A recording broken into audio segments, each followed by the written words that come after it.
আজকে তোমাদের সাথে আমাদের বাড়ির নন্দ উৎসবের ভোগের কিছু মুহূর্ত তোমাদের সাথে শেয়ার করব।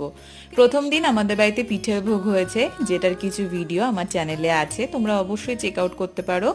আর পরের দিন হয় আমাদের বাড়িতে নন্দ উৎসব। আর এই সমস্ত ভোগের রান্না মা একাই করেছে, বাবা তার সাথে হেল্প করে দিয়েছে, আর আমি ঠাকুর সাজানোর দায়িত্বে ছিলাম, আর দেবুও তার সাথে সাথে সাহায্য করেছে অনেকটাই। পরের দিন খুব আনন্দ সহকারে আমরা বাড়ির প্রত্যেকটা মানুষ এই নন্দ উৎসবে উপস্থিত থেকে গোপালের পুজো করেছি। খুব ভালো লাগছিল, দেখো বাড়ির প্রত্যেকেই কিন্তু সেখানে উপস্থিত। এবার আসা যাক ভোগেতে কি কি ছিল।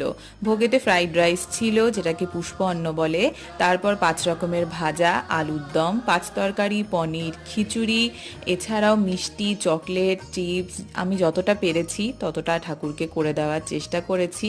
জানি না কতটা আমরা গুছিয়ে ঠাকুরকে দিতে পেরেছি, তবে যেটুকুনি পেরেছি তারই ইচ্ছায়। তোমরা